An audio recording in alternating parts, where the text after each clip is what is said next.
Il y a quelques jours, j'ai reçu chez moi In. In, c'est une personne que j'ai rencontrée en Australie quand j'ai voyagé l'année dernière. Et lui et moi, on s'est découvert un amour de la pédagogie. En tout cas, qu'on avait les mêmes passions, la même passion pour la pédagogie. Et quand on s'est retrouvés aujourd'hui, ça a été l'occasion justement d'échanger à nouveau sur nos différents points de vue et qu'est-ce qui fait qu'une formation marche bien. Qu'est-ce qui fait qu'on devient un bon formateur. Qu'est-ce qui fait qu'on s'intéresse à nous quand on commence à parler. Et à l'inverse, qu'est-ce qui fait qu'on éloigne parfois les étudiants, les salariés, les managers, peu importe, de nos formations. Je vous laisse avec ces quelques images. They cannot see a benefit of what they're doing. If they're studying something they can't use after they leave school, they're not interested. Exactly, you Even make if a very good point. You learn a new technology, you have to be able to apply it to something. Otherwise, it's useless. Yes. Okay? So it's no good learning dactylo or shorthand like Maddie. It's finished. Yeah. You know, it's not used anymore. So it has to be applied to the society. Alors, qu'est-ce qui va faire que vous allez devenir hyper impactant pendant vos prochaines formations ? Qu'est-ce qui va faire que vos apprenants vont lever leur nez de leur téléphone, arrêter de scroller leur email, les réseaux sociaux ? Je vous ai listé ici les 5 conseils qui m'ont un peu changé la vie sur comment est-ce que je débute mes formations. Sur ces 5 conseils, il y en a certains qui pourront certainement vous étonner. J'ai hâte de partager tout ça avec vous en commentaire. Je vous laisse regarder la suite. Que je voulais aborder aujourd'hui. Très souvent, quand on est formateur, on se retrouve dans une relation tripartite. Une relation tripartite où l'apprenant ne nous a pas choisi. C'est donc l'école ou l'entreprise qui nous a recommandé, qui nous a payé plutôt pour intervenir. Ce qui fait que celui qui est assis sur sa chaise à nous écouter, il n'a pas choisi de nous écouter. Il n'a pas choisi que ce soit nous, il n'a pas choisi que ce soit sur ce thème, il n'a pas choisi grand-chose. Et moi, ça a été une sacrée révélation de comprendre que c'était mon rôle et 100% ma responsabilité que de faire en sorte que les personnes qui soient là, en fait, je leur donne envie de me choisir. Et comment je leur donne envie de me choisir ? En leur montrant en quoi c'est intéressant pour eux. Qu'est-ce qui est intéressant pour eux ? Et hier, par exemple, j'ai assisté à une formation et la personne testait un peu un nouveau format avec nous. On était plusieurs formateurs et elle testait un nouveau format et elle a eu cette phrase à la fin de « En même temps, je pense que ça intéressera pas trop les salariés pour qui je dois le faire, mais en même temps, c'est comme ça, quoi. Il faut bien qu'ils la fassent. » Et moi, je dis « Wow, non. En fait, tu peux pas te dire, en fait, il faudra qu'ils fassent avec. » Parce qu'en fait, si tu pars de là, ça veut dire que tu pars du principe que c'est pas grave si les gens sont pas intéressés à ce que tu fais et que c'est pas grave si tu n'adaptes pas ta formation, ton cours, ton atelier, ta conférence, peu importe la forme que ça a, aux personnes qui t'écoutent. Et pour moi, ça fait partie des erreurs numéro 1. Mais vous allez m'entendre souvent dire ça va être une erreur numéro 1. En tout cas, ça fait partie des erreurs ultra importantes qui peuvent être commises dans le monde de la formation, dans le monde de l'enseignement, dans le monde voire même du coaching, qui est que on ne nous a pas choisis. Et c'est à nous de faire en sorte qu'on nous choisisse. À chaque fois que je débute une prise de parole devant des personnes, je sais très bien que dans la tête de mes apprenants, il y a la question de pourquoi je devrais l'écouter ? C'est quoi sa légitimité ? Donc en gros, moi, je vais venir par des éléments remplir un peu ce seau de légitimité. Et bien sûr que pour avoir de la légitimité, il faut aussi que j'ai de la vulnérabilité parce que sinon je me place au-dessus des personnes. Et si je ne me place pas d'égal à égal, les personnes elles vont avoir du mal à m'écouter parce que je vais être un peu en mode descendant et je trouve que ça fait partie des erreurs. J'ai arrêté de dire l'erreur numéro 1, mais ça fait partie des erreurs qui fait qu'on a du mal à écouter quelqu'un quand il est en mode moi je sais tout, j'ai tout fait, j'ai tout vécu. J'imagine que vous voyez très bien ce genre de personnes.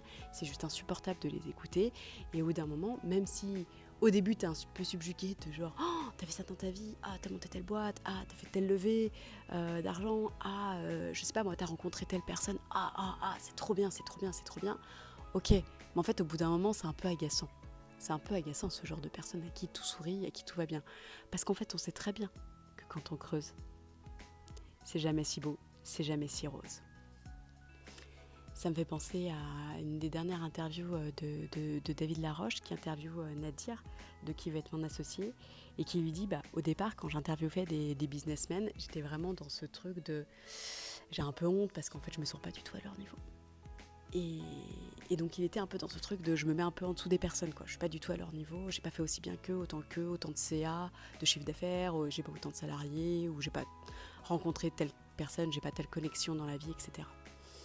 Et en fait ce qu'ils partagent, c'est ultra intéressant, c'est en fait quand j'interviewe ces personnes, je me rends compte qu'on a tous les mêmes difficultés. Je me rends compte qu'on a tous eu des obstacles, qu'on a tous eu des freins, qu'on a tous eu des échecs de fou et qu'en fait, on va plutôt venir montrer ce qui se passe bien dans notre vie. Et en fait, du coup, David Laroche explique que ça l'a réassuré sur sa position, sa manière de mener son business, qui faisait des trucs pas ouf, mais qu'en fait, il en faisait plein qui étaient trop bien.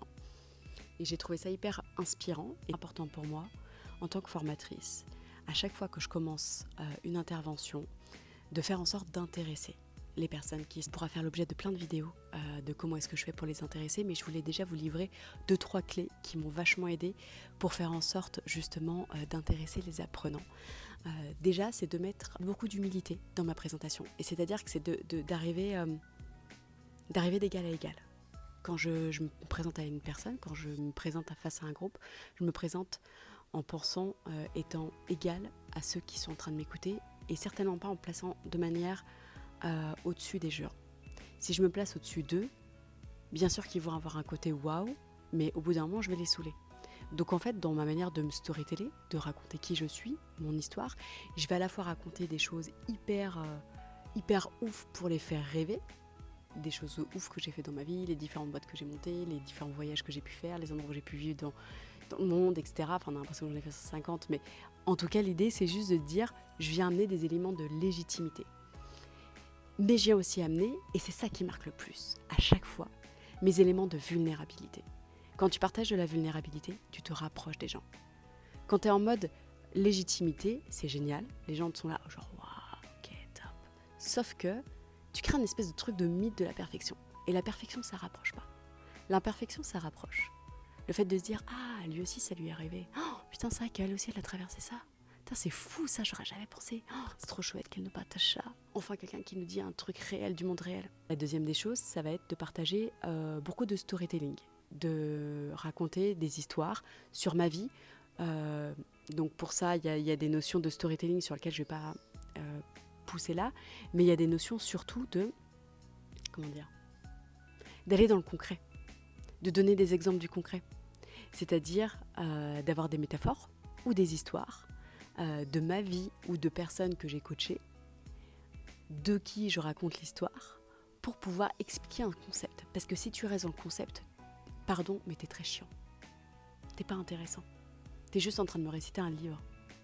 Alors que dès que tu viens, t'as un concept, et ensuite tu viens m'amener, t'as un concept ou une étude scientifique, et tu viens me l'agrémenter avec une histoire de ta vie, une métaphore, c'est juste génial. Les gens sont genre... je vois ce moment où, dans les yeux de mes apprenants, où les gens font... Ok. Et ça arrive jamais quand tu es en train d'expliquer un concept, quand tu es en train d'expliquer tes 3 clés pour tes 5 erreurs à éviter pour ça. Il n'y a pas de yeux. Il n'y a pas de notion de genre waouh, c'est un truc de dingue ce qui est en train de se passer. La dernière des choses que je voudrais vous partager ici, et il y en aura plein d'autres par la suite, et je l'ai perdu, c'est l'intention. Le why, le pourquoi.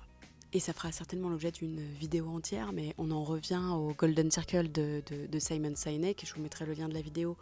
Mais en gros, Simon Sinek explique que dans la vie, c'est toujours important, quand tu veux faire quelque chose, de mettre un pourquoi, une intention, un why. Parce qu'en fait, si tu ne sais pas pourquoi tu fais les choses, ça va être super difficile de te motiver. Si tu fais un régime juste pour perdre 10 kilos, ça va être hyper compliqué. Alors que si tu fais un régime parce que dans 3 mois, tu as envie de rentrer dans telle robe, parce que tu as tel mariage et que tu as envie d'impressionner ton ex, là, tu commences à avoir la motivation. Ok ? En gros, quand tu arrives à trouver ton why, ton pourquoi, c'est à ce moment-là que ta détermination à vouloir suivre le cours, à vouloir t'impliquer dans l'atelier, à vouloir participer à la conférence, peu importe le format dans lequel tu fais des formations, ça va changer. Et donc du coup, je démarre très souvent mes interventions par le fait de poser une intention, un pourquoi. C'est quoi que tu viens chercher ici ? C'est quoi qui est intéressant pour toi ? Sur quoi tu as envie d'avancer ? Et on va venir travailler comme ça par un protocole avec différents types de questions. Si ça vous intéresse, je pourrais lister les exercices que je fais dans une prochaine vidéo. Le but de ce pourquoi, ça va venir mettre un filtre dans le cerveau par le système réticulé activateur qui fait que, en gros, c'est un peu comme quand tu veux un bébé. T'es une nana, tu veux avoir un bébé, même t'es un mec, tu veux avoir un bébé. Et à partir de ce moment-là, tu commences à voir des poussettes de partout dans la rue. Tu commences à voir plein de femmes enceintes. C'est pas que c'est pas qu'il y a plus de femmes enceintes, c'est qu'en fait, par le système réticulé activateur, tu as activé un nouveau filtre dans ta tête qui fait que tu vois des choses que tu ne voyais pas avant.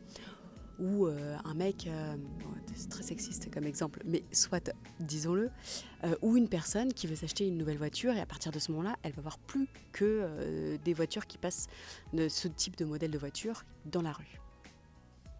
C'est ça, le système réticulé activateur, et c'est la raison pour laquelle j'utilise la notion de filtre au début de mes interventions, le pourquoi, le why, qu'est-ce qui fait que vous suivez cette intervention, qu'est-ce qui est important pour vous, quels résultats vous voulez atteindre, quels objectifs vous voulez réaliser au travers de ça.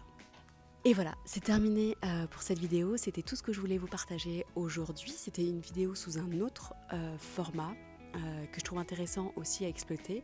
N'hésitez pas à me dire en commentaire si vous préférez ce type de vidéo ou vlog, sachant que je pense que le type de vidéo sur cette chaîne, mais en tout cas si ce type de vidéo vous intéresse, à savoir que c'est vraiment ce type de contenu que je veux emmener sur cette chaîne tout autour de la pédagogie et de la transmission de connaissances.